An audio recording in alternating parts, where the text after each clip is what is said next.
Salut à tous, c'est Miou, j'espère que tout sera bien. Donc aujourd'hui une nouvelle vidéo, comme tout simplement comme sur le titre et sur la miniature, on va s'intéresser à ma potentielle liste de cette équipe du Maroc pour cette prochaine Coupe d'Afrique 2024. Donc pour le moment on n'a aucune date officielle pour lesquelles Walid Regragui sortira sa liste officielle, mais pour l'instant j'ai décidé de vous faire une petite théorie et vous dire tout comme ma vidéo sur la Tunisie, quels seront les joueurs qui seront sélectionnés pour cette prochaine Coupe d'Afrique. Donc voilà, n'hésitez pas à me donner vos avis en commentaire, est-ce que les joueurs sont intéressants, votre propre liste aussi, s'il y a d'autres joueurs que vous préférez par rapport à d'autres. Donc voilà, sans plus tarder on commence la vidéo. Salut à tous, c'est Minou, j'espère que tout se très bien. Donc n'hésitez pas à vous abonner si vous aimez le football en général, si vous aimez le football africain notamment, parce qu'on va beaucoup parler de cette prochaine Coupe d'Afrique, du football africain en général. Donc sans plus tarder, on commence la vidéo.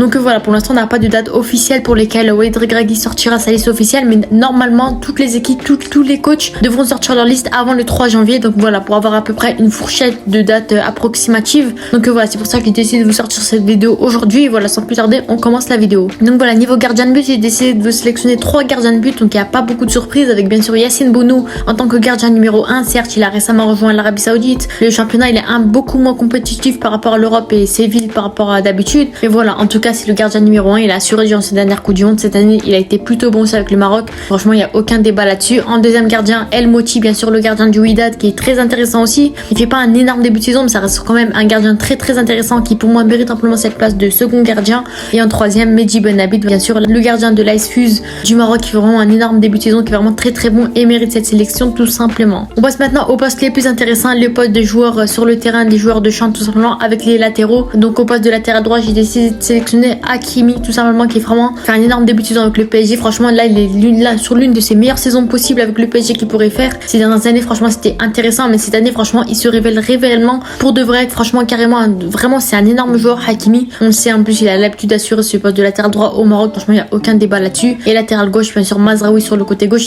Après c'est pas forcément sûr parce qu'apparemment il est blessé, c'est pas sûr qu'il revienne à temps pour la prochaine Coupe d'Afrique. Et je pense que pour moi, si Mazraoui est blessé, malheureusement en plus il avait trouvé une place titulaire dans cette équipe du Bayern, malheureusement il est blessé actuellement. Et si vraiment il est blessé, parce que El Amloud, franchement ça reste un joueur très intéressant, il fait un très bon début de saison notamment avec le Wydad, il est décisif, il sauve pas mal de fois son équipe, donc franchement il n'y a aucun débat là-dessus. Et bien sûr en tant que doublure, Achatala bien sûr, qui pour moi mérite cette sélection. Voilà, ce début de saison il est assez compliqué quand même, il est pas énorme non plus, mais on sait qu'avec le Maroc il est vraiment très bon, notamment dans cette dernière Coupe du Monde. Franchement il a été beaucoup très intéressant, il a beaucoup sauvé, il a été intéressant, notamment sur cette année civile 2023 il a été intéressant aussi. Donc franchement pour moi il n'y a aucun débat en tant que doublure. Pour moi les 3 latéraux méritent d'être Hakimi, Mazraoui et Achatala, et potentiellement El Amloud si l'un des 3 est forfait tout simplement. Et au poste de centraux, bien sûr Naïf Aguerd et Romain Saïs, il n'y a aucun débat là-dessus. Certes voilà, Romain Saïs il joue pas dans un niveau compétitif non plus, il joue au Qatar il me semble. Franchement c'est assez décevant quand même, on voit qu'il garde pas un rythme intéressant toute l'année, mais en tout cas on sait que c'est le capitaine du Maroc, ça reste un joueur très intéressant. Il a beaucoup sauvé le Maroc cette année, et notamment dans cette dernière Coupe du Monde qui a été très intéressante pour lui. Et Naïf Aguerd qui fait un début de saison assez compliqué avec West Ham, franchement il enchaîne les erreurs, c'est assez compliqué pour lui, il est pas toujours titulaire. En tout cas on sait que Naïf Aguerd ça reste un défenseur très intéressant qui fait une très bonne paire avec Romain Saïs,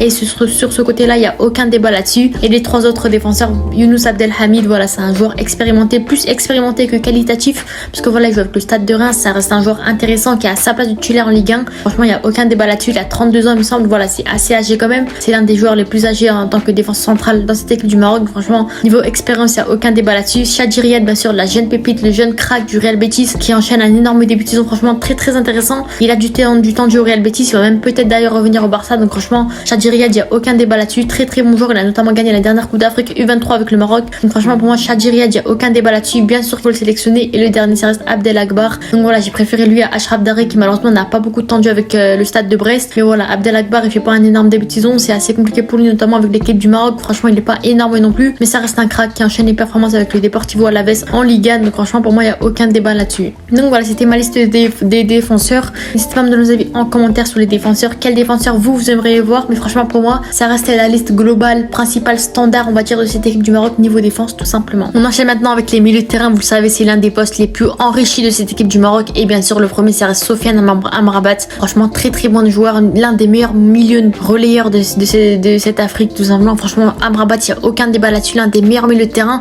notamment dans cette dernière Coupe du Monde il a été exceptionnel. Là on a découvert le frère de Nordin Amrabat qui a vraiment un énorme potentiel, un énorme joueur qui a enchaîné les bonnes performances avec la Fiorentina cette saison, qui en plus de ça a rejoint Manchester United où c'est un peu plus compliqué, il joue pas forcément toujours à son poste, latéral gauche de temps en temps, milieu défensif de temps en temps, mais en tout cas Amrabat c'est vraiment un très bon joueur qui peut beaucoup sauver, et bien sûr à place de titulaire dans cette équipe du Maroc tout simplement. On continue maintenant avec Azzedine Ounahi. Voilà franchement il y a aucun débat là-dessus, bien sûr qui mérite cette sélection. Avec l'Olympique de Marseille, c'est un peu compliqué. Il n'est pas toujours titulaire. Il a beaucoup de concurrence. Voilà, il n'est pas toujours régulier non plus. En tout cas, avec le Maroc, ça reste un très bon joueur, une jeune pépite qui a sa place de titulaire aussi. Franchement, pour moi, niveau Unai, il n'y a aucun débat là-dessus. Et le troisième, ça reste bien sûr encore une fois un joueur de l'Olympique de Marseille. Ça reste Amin Harit, qui pour moi, il n'y a aucun débat là-dessus. Ça reste plus un joueur offensif, on va dire. En tout cas, je l'ai mis dans cette sélection de milieu de terrain. Bien sûr, il n'a aucun débat là-dessus. Il fait un énorme début de saison avec l'Olympique de Marseille. Il revient de son retour de blessure. Voilà, c'était un peu compliqué pour lui avec sa blessure externe des ligaments croisés. Mais il est très bien revenu, notamment avec cette équipe du Maroc. Franchement, il a été pas mal aussi. Il a offert pas mal de choses. C'est un joueur très décisif qui peut beaucoup changer les choses. Donc, franchement, pour moi,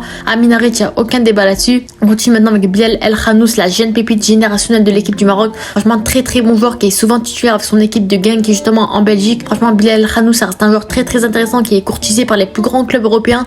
Pour vous dire à quel point c'est l'une des plus grosses pépites qui a réussi à s'illustrer dans cette équipe du Maroc, notamment depuis cette dernière Coupe du Monde. Il a été impressionnant aussi. Donc franchement, pour moi, Bilal El Khanous, il n'y a aucun débat là-dessus. On continue maintenant encore une fois avec une pépite, encore une fois, Amir Richardson, bien sûr, qui aussi fait un bon début de saison avec le Stade de Reims, qui a trouvé sa place titulaire, qui est vraiment un joueur très très intéressant, qui a une grosse pépite. Voilà, il a un gros potentiel, on va dire, très très bon joueur, qui a notamment aussi gagné cette dernière Coupe d'Afrique U23 avec cette équipe du Maroc. Voilà, Amir Richardson, il n'y a aucun débat là-dessus, qui pourrait aussi chercher à trouver sa place titulaire dans cette équipe du Maroc. Pour l'instant, il l'a pas encore trouvé, mais on sait que franchement, il a le potentiel, il a le niveau, et pour moi, il n'y a aucun débat là-dessus. On continue maintenant avec Selim Amala. Voilà, il fait un bon début de saison avec Valence, reste un très bon joueur qui a trouvé la confiance de Walid Regragui. Pour moi, il n'y a aucun débat là-dessus. Amala, il offre beaucoup de choses, notamment offensivement, défensivement, ça reste un joueur assez régulier et polyvalent dans ce milieu de terrain. Franchement, Amala, il n'y avait aucun débat là-dessus, on va pas s'attarder là-dessus parce qu'on sait que c'est un joueur qui a l'une des grosses confiances de Walid Regragui et pour moi, il n'y a aucun débat là-dessus. On continue maintenant avec une grosse pépite, Ismail Saibari, bien sûr, le milieu offensif, tout comme Amin Harit. Voilà, il y a une grosse concurrence entre les deux, une grosse concurrence assez saine, assez bonne, on va dire. Voilà, ça reste un très bon joueur qui enchaîne des bonnes performances avec le PSV, qui est vraiment très très bon, très souvent décisif, qui a sa place titulaire dans cette équipe du PSV en Eredivisie, qui est vraiment très très bon.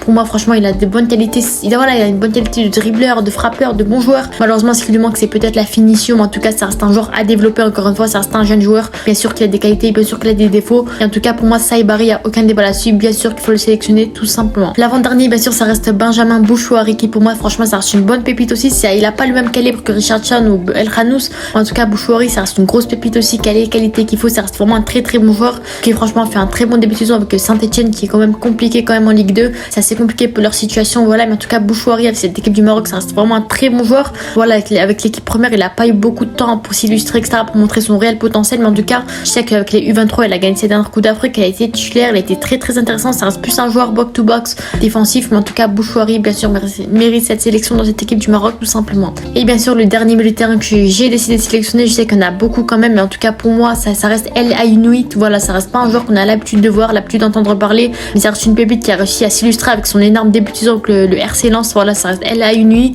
milieu de terrain de 22 ans qui fait vraiment un très bon début de saison avec le RC Lens, qui quand même est en petite difficulté depuis ce début de saison. Voilà, il galère un petit peu, notamment en Ligue des Champions, etc. Mais en tout cas, El Ainoui s'est illustré dans ce milieu de terrain. Voilà, il a pu remplacer, trouver sa place après le départ de Seko Fofana. Voilà, il a trouvé sa place titulaire. Ça reste pas un joueur qu'on a l'habitude de voir jouer. C'est une nouvelle pépite qui se découvre encore une fois, comme on a l'habitude de voir, notamment dans cette équipe du Maroc. Et pour moi, il mérite amplement sa place titulaire dans cette équipe, tout simplement. Donc voilà, c'était mes milieux de terrain aussi. Encore une fois, tout comme les défenseurs, les gardiens, n'hésitez pas à me le dire en commentaire. Est-ce qu'ils méritent tous leur place de sélection dans cette Coupe d'Afrique? À voir selon vous. Voilà, c'est un milieu assez hétérogène, on va dire, avec des joueurs qui ont de l'expérience, des joueurs très jeunes, des jeunes joueurs, des jeunes pépites qui viennent d'arriver avec un énorme, en tout cas leur qualité, leur point en commun, on va dire, c'est qu'ils font un énorme début de saison avec leur équipe. Et pour moi, il n'y a aucun débat là-dessus. Ils méritent tous leur sélection dans cette équipe du Maroc pour cette prochaine Coupe d'Afrique, tout simplement. Et on finit bien sûr cette sélection, cette liste, on va dire, avec les attaquants. On va commencer premièrement avec les ailiers et on va finir avec les buteurs, bien sûr. Donc voilà, le premier ailier, ça reste Hakim Ziyech. Voilà, son potentiel, son niveau, il reste assez flou actuellement. Ça reste assez compliqué depuis son départ de Chelsea. Il a rejoint Galatasaray, etc.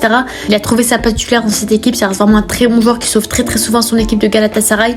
Voilà, pour l'instant, il n'est pas vu comme étant un cadre de l'équipe, mais en tout cas, c'est vraiment un très bon joueur qui a retrouvé du temps de jeu. Ça fait vraiment plaisir par rapport à d'habitude où Chelsea c'était assez compliqué, mais il a retrouvé son temps de jeu. Il a retrouvé à peu près ses qualités qu'il avait à l'époque. Et pour moi, Hakim Ziyech mérite cette sélection tant qu'il saura jouer au football, tant qu'il aura le niveau, tant qu'il aura un niveau compétitif. Pour moi, il méritera cette sélection avec cette équipe du Maroc. C'est un joueur très très intéressant sur ce côté droit notamment, qui sauve beaucoup le Maroc, qui marque beaucoup de buts, qui sauve pas mal, décisif, etc. Donc pour moi, il n'y a aucun débat là-dessus. Sur le côté gauche, bien sûr, Abdé Ezzalzouli. Donc voilà, pour moi, faudrait le sélectionner potentiellement. Certes, depuis ce début de saison avec le Real Betis, c'est assez compliqué. Il n'a pas beaucoup de temps de jeu, il n'est pas beaucoup décisif. Voilà, c'est compliqué pour lui. Il n'a pas forcément réussi à s'adapter dans cette équipe. Mais en tout cas, pour moi, il mérite cette sélection. Ça a été l'un des meilleurs joueurs de l'équipe du Maroc durant cette dernière Coupe d'Afrique U23. Voilà, ces dernières années, cette année notamment, il s'est illustré avec le Maroc. Il a trouvé sa place titulaire sur le côté droit, sur le côté gauche pardon, quand Bouffal était blessé. Donc voilà, pour moi, Eza Alzouli mériterait cette sélection. On a ensuite Amin Adli, qui pour moi, il n'y a aucun débat là-dessus, enchaîne un énorme début de saison avec le Bayer Leverkusen, qui est vraiment très très bon. On a vu que depuis qu'il a été appelé avec le Maroc, il est vraiment très décisif, il est vraiment très très bon.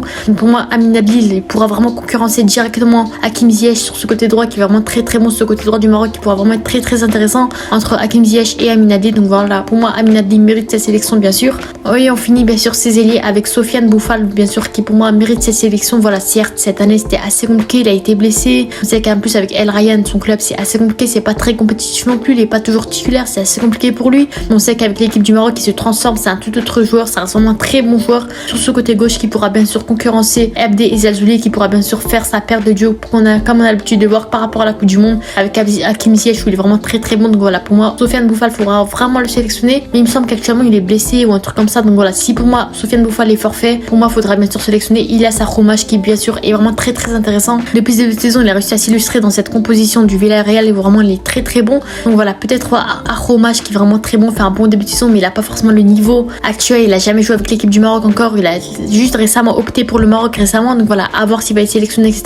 Mais pour moi, Akhromach mériterait cette sélection si l'un des joueurs est forfait, si l'un des joueurs n'est pas disponible tout simplement, et peut-être pourquoi pas se concurrencer avec Abdé Eza Alzouli tout simplement. Et on passe maintenant au buteur avec Youssef En-Nesyri. Voilà, il n'y a aucun débat là-dessus, on va pas s'attarder là-dessus parce qu'on sait que c'est un joueur très intéressant qui a assuré cette équipe du Maroc durant cette dernière Coupe du Monde 2022 pardon. Et voilà, cette année c'était assez compliqué pour lui, les matchs amicaux de qualification de Coupe du Monde 2026 etc. C'était assez compliqué pour lui cette année 2023. En tout cas, on sait qu'avec Séville et globalement avec le Maroc, c'est un joueur très intéressant qui a l'expérience, qui a le niveau. Et pour moi, c'est vraiment l'un des meilleurs buteurs de cette équipe du Maroc tout simplement. Et niveau buteur, en tant que remplaçant pour En-Nesyri, en tant que concurrence, on va dire, pour moi, il n'y avait pas forcément de débat parce qu'on sait que Hamdallah et Chedira, c'est assez compliqué avec l'équipe du Maroc. Certes, ils sont vraiment très bons avec leur club, notamment Hamdallah qui explose tout avec El Etihad, mais avec le Maroc, c'est vraiment dégueulasse. C'est pas du tout son niveau, on n'a pas l'habitude de le voir comme ça. Donc voilà, pour moi, Hamdallah, je le sélectionnerai pas malheureusement, et Chedira non plus, qui franchement, voilà, il fait un bon début de saison avec son club actuel à Bologne. Je suis plus vraiment en Serie A. Mais en tout cas, franchement, pour moi, malheureusement, ces joueurs, je les sélectionnerai pas pour cette Coupe d'Afrique. Et c'est pour ça que j'ai décidé de sélectionner El Kaabi. Voilà, c'est un très bon buteur qui fait un très bon début de saison avec l'Olympiakos. Actuellement, il a 15 matchs pour 7 buts marqués. Donc voilà, récemment, il a été appelé avec le Maroc.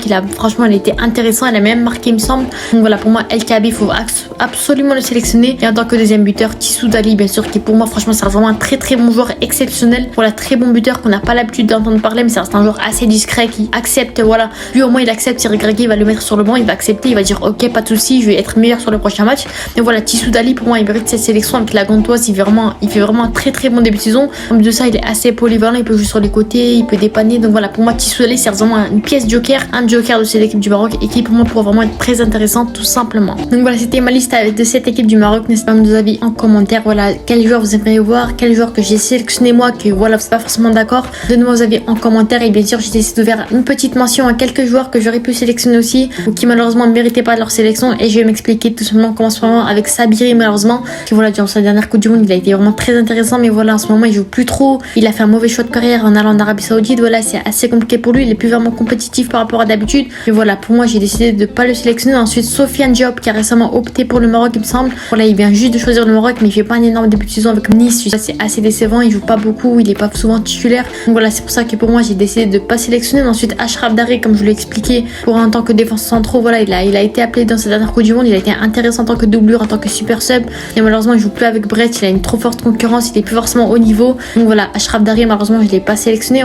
On continue ensuite avec Zakaria Aboukhlal. Voilà, s'il y en a qui s'interrogent pourquoi il a pas été sélectionné, c'est tout simplement parce qu'il est blessé, malheureusement. Depuis le début de saison, il est blessé au genou. C'est assez compliqué pour lui. Voilà, grosse force à lui. En tout cas, j'espère qu'il franchement, il pourra revenir en force, voilà, dans les prochains mois qui arrivent. Mais en tout cas, malheureusement, il est forfait pour cette prochaine Coupe d'Afrique. Et enfin, bien sûr, je voulais faire une petite mention à Mourad Batna. Voilà, c'est un attaquant polyvalent de 33 ans qui joue en Arabie Saoudite. Voilà, Batna, c'est un joueur très intéressant. Il a que 3 matchs au compteur avec cette équipe du Maroc. Et voilà, depuis le début de saison, il est vraiment impressionnant. Vraiment très très bon joueur. Avec 17 matchs joués, 10 buts et 9 passes D. Mais malheureusement, voilà, c'est assez compliqué pour lui. Il est assez âgé. Voilà, il joue en Arabie Saoudite. C'est assez compliqué. Donc voilà, pour moi, j'ai préféré Tissou Dali et El Kaabi qui jouent quand même encore une fois dans un niveau compétitif. Et voilà. Donc voilà, n'hésitez pas à nous envoyer en commentaire. Il y avait beaucoup de joueurs. On sait que cette équipe du Maroc est dotée d'énormes potentiels, d'énormes joueurs qui franchement qui ont le niveau, qui sont tout aussi intéressants. Mais malheureusement, ça va être compliqué pour Walid Regragui de faire les vrais choix, les choix les plus intelligents et les plus ingénieux, on va dire. Donc voilà, n'hésitez pas à nous envoyer en commentaire sur quel joueur vous aimeriez voir dans cette équipe du Maroc pour cette prochaine Coupe d'Afrique. Sur ce, c'était News. N'hésitez pas à vous abonner et à liker. On se dit à la prochaine. Ciao.